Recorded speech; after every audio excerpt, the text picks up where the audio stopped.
Hey guys, welcome to Sidewalks Entertainment. I'm Richard R. Lee, and today we're at Silicon Valley Comic Con, and we get a chance to do a lot of celebrity interviews, and we have the word definition of a celebrity. This guy right here, this is Joe Flanigan. Of course, you all remember him from Stargate Atlantis, and now General Hospital. Oh boy, yeah. Are you still doing General Hospital? I do. It's a recurring role. And so when I'm in LA and I'm available, I run in and do it. It's a good group of people. Yeah, I was shocked. I was sitting there flipping channels. It's a different I genre. go, what? Is that you? It's a different genre. I didn't expect you to be the soap opera type. Well, I'm not so. I used to watch Santa Barbara. That's the one I started with a long time ago. But I honestly don't get into soap operas too much. I'm working during the day. But yeah, I just happened to flip around and Good. I took a second, take there. No, and I had to look it up and go, it is you. Funny. Yeah. So now, before we get into your career and everything, you was born in L.A. Yeah. I know you started as a writer, I think. Yeah. How did acting get into the picture? Let's start off with your writing, because you wrote for some magazines or something like that? Yeah, I did. Well, I did a lot of things. I worked. I was in politics. I actually worked in the White House as an advance man for George Bush Sr. I worked in a bank. I worked at magazines. I did a lot of things, and I ended up as an actor almost by accident. And it was not something that was planned. And then I just got lucky, and I kind of started working and went from job to job, and then I woke up 20 years later, and I said, I guess I'm an actor. But what was your first acting? How did you get into acting? Well, I did a few commercials. Okay. The first commercials I ever did was a series of Pepsi commercials with Cindy Crawford, which gave me my SAG card. And then I just kept doing those, and then they started giving me parts on regular TV shows, and then it just kind of went from there. It was very strange. I think you did like Profiler or some of those shows? Yeah, I did a lot. My first series regular gig was a show called Sisters on NBC. Yeah. But I mean, I'd have to go back on my resume and look. It's disturbingly long resume, so Profiler, Providence, it goes on. Yeah, went on a lot of different shows. Internet Movie Database can't handle all your credits. Well, just shows how old I am. I'm like, my God, that's a long resume. Now, of course, your big break came on Stargate Atlantis, the show that a lot of people recognize you from. Yeah. First off, we're at a convention here, Silicon Valley Comic Con. Were you into sci-fi? No, I didn't know much about sci-fi at all. It brought me into a totally different world. And it's very cool. I wish all actors get the chance to do science fiction, because there's like this tremendously loyal fan base, very passionate, and it's, as an actor, it's great. It's great to have a science fiction fan base. It's amazing. It is amazing. I mean, you guys are like mini rock stars, especially when you go on stage and everything. It's as close to a rock star as I'll ever get, but yeah, it is kind of funny. So when you did, how did you audition for Stargate Atlantis? Well, I kind of didn't. I was asked if I was interested, and I initially said no, because I thought, well, that's like Star Trek, and I can't do that. I don't know that I want to do it. It's really serious, and I don't know that I want to wear a funny outfit and be really serious on a spaceship. I know that's a lot of prejudice. However, they told me, they said, no, Stargate's really different, and it's not like Star Trek at all. And they want you to bring whatever you want to the character and go from there. And I said, well, if that's the case, let me check it out. So I went in with an idea that I had. I guess they liked it, so. So did you ever watch, because it's a spinoff of Stargate SG-1, did you ever watch the series or movie?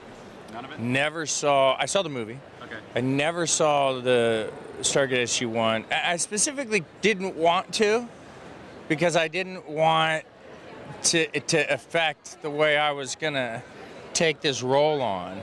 And then after I started shooting, then I went back and looked at some SG-1, and I loved it. I love what Rick did. Yeah, Richard Dean Anderson did a lot of jokes on there. He had little one-liners. Because they did it somewhat to John Shepard, your character. Like I said, I'd never seen anything Rick had done before that. And the question I got asked all the time was, how do you fill the shoes of Richard Dean Anderson And my answer was, I don't know who Richard Dean Anderson is, so to speak. You know, I don't know who Jack O'Neill was. Yeah. And then I never got asked that again, because our characters are very different. Yeah. I agree with you. There may be some overlap, but they're very distinct characters, so I don't think they're similar. And the first scene of you is in the helicopter with Richard Dean Anderson, so talking about that. Right. And to me, he was MacGyver. I was like, I'm in a helicopter with MacGyver. So when you did Stargate Atlantis, first off, the chemistry on that show, you and Ronnie McKay, I mean, you guys had some great chemistry. Was there an opportunity to ad-lib or something? Because you guys, it sounds natural when you guys are doing it. Occasionally, we could do some ad-libbing. If we got through the dialogue and we get to the end of the scene, we would do some ad-libbing, and sometimes they would keep it. But in general, you can't ad-lib too much. Oh, okay. No. Yeah. You got a chance to also, if I'm not mistaken, got to create some stories and write some episodes? Yeah, I did. I got to write a couple episodes. That was cool. What was that like? It was amazing. It's great. I mean, I felt lucky that I had that opportunity. Do you ever see that as like a second career doing writing, or do you? I do. Right now, acting's keeping me pretty busy, but yeah, I do. Definitely an option. Now, of course, the Stargate Atlantis unfortunately came to an end after just 5 seasons, 100 episodes. I mean, were you shocked about that? I was surprised, yeah, and disappointed, because I think the truth is it could have gone another 5 years. Yeah. But the problem was that we were with MGM Studios, and MGM was going bankrupt. So they had to make some really difficult decisions about what shows they were going to greenlight, what shows they weren't. And in their mind, they needed a new show. So that's the way it went, you know. Of course, that was Stargate Universe. Yeah. Before we get into other things, but was there a favorite moment during Stargate Atlantis that you did? Something that really catches you? Oh, you're thinking of something right now. No, there is no. It's not like a moment. I mean, you got to remember, that's 5 years. Yeah. It's a lot of moments. I just had a great time. I had a great cast and crew. And I miss that camaraderie. But I still see my cast, and we're all still really good friends, and it's great. Yeah. I remember the first season episode, you were soaking wet at a storm. Was it? Yeah. You were Okay. I was wondering, because that must have been some kind of, you were just... You get paid. Yeah, you get paid to have fun. I mean, you really are. You're getting paid to be 10 years old. Yeah. This is the shit you did when you were 10 years old, and you're running around with guns, and it's make-believe, and it's fun. So, yeah, we had a great time. Now, one thing about Stargate, when it ended, now, I hope you don't mind me asking this, but when Stargate Atlantis ended, you said in other Comic Cons, that you were trying to actually save the show. You actually went out and tried to secure financing. Tell us a little bit about that. Well, I had the financing. What the problem is, again, MGM went bankrupt. Yeah. They couldn't sell the franchise. They made an agreement for a lease, and we had all the numbers, we had everything else. Then they went bankrupt, and when they reemerged, I tried to revisit the issue with the people managing MGM, which was Spyglass, and they didn't want to release the property. So that's the way that went.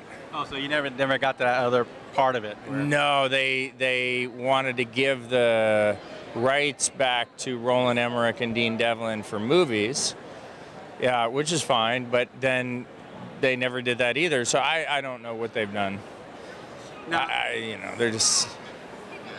Now, in your mind, if it happened, would it have been with the original cast, or would it have been Shepard's Adventures, or how? No, I would have brought the cast back together, and then my idea was to bring the cast back together and then create a spin-off accordingly, and you would have overlap between the episodes, even SG-1 characters and stuff.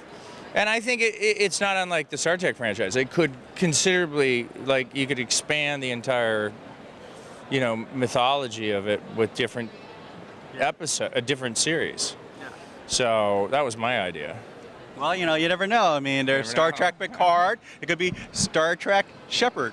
I mean, Stargate Shepard. Yeah, could be. Yeah. Would you, if the opportunity happened, there's always reboots and reunions, would you consider? Yeah, if I got a chance to play the character again, he's a lot of fun to play. Yeah. Yeah, I would. I would. I wouldn't have a problem with that. And there's been talk about it, but my feeling is, well, when the talk is serious, Yeah. I'll know. Yeah. Yeah. So. You got to keep on going, keep on going. acting. Now, a lot of people don't really, they've seen you on the TV show and everything, but let's talk about you and yourself. Of course, I think, unfortunately, the Malibu fires, you lost your house, didn't you, on that one? Yeah, I did. My house did burn down. It's the way it goes. But for whatever problems that's created, I've started a foundation with some friends called the Malibu Foundation, and we were able to raise a considerable amount of money to help victims of the Woolsey Fire, which is the most costly fire in California history. And there's a lot of victims. It's a mess. It's still a mess. There's a lot of people who lost their homes who can't afford to rebuild. So I've been really busy. I'm the chairman of that foundation, and that's taken up a lot of my time, which is why I'll take on the recurring role. Yeah, because it's local, it's easy, I'm not under contract, and I can run this foundation. And it's been really rewarding to do that. But eventually I'm going to have to step away from that and get to work, because I got 3 kids to take through school. How old are your kids? 19, 16, and 12. 3 boys, yeah. They're in the thick of it, and it's great. Well, if anybody out there watching want to help with the foundation, is there... Yeah, you go to the MalibuFoundation.org, and you can see what we're doing. And yeah, I feel grateful to be part of it. Oh, that's really great. And I'm sorry that you lost your house. Yeah, that's the way it goes.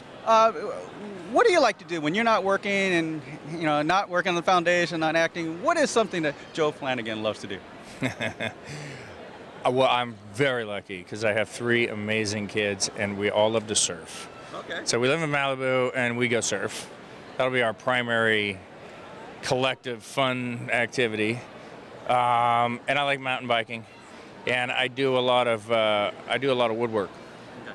I build furniture. Oh, wow. I know. It's just one of those strange things. Do you sell it or anything? Or? I actually have sold a little of it, but that's not what I've been doing. But now suddenly I'm thinking to myself, maybe I should. Maybe a store. My woodshed burned down, so I had to kind of I had to get new equipment, and I've been doing a little bit of that. So. Are you rebuilding your house? Or are you going to move somewhere else? We're not sure yet. We're gonna. I just found a new place to rent, so it's the whole thing takes a long time. Yeah. That sucks. It is what it is. Yeah. All right. So, you got people waiting at your table here, but what would you like to say? There's a lot of people out here who don't get a chance to meet you. I'm being honored to get a chance to talk to you here, and I'm saying that. What would you like to say to your fans out there who've been supporting your career? I'm just tremendously grateful. It feels really amazing, especially after the fire, how many people reached out. And I really wish that all actors would get the chance to do something where they build a fan base and a fan base supports them. Yeah. It's one of the greatest feelings in the world, because acting can be a difficult and lonely pursuit. So to be able to do something and see that it provides value, and then you get the feedback of gratitude, it's a great loop. And I wish that, I want to say thank you to all the fans, especially after all these years, incredibly loyal after all these years. And I wish all the other actors can experience it. So. Well, I'm going to speak for all the fans. They love you. And I want to thank you for everything you've done, bringing this, incredible characters, the Atlantis and everything. I mean, it's, for us, like, oh, you're here. We can hopefully get a chance to interview you, and you're great. Thank you very much for doing this. I really appreciate it. You bet. Joe Flanigan, support his organization, support his career. We'll be right back here on Sidewalks. Thanks, Bill. Thank you. For more full-length celebrity interviews, visit sidewalkstv.com.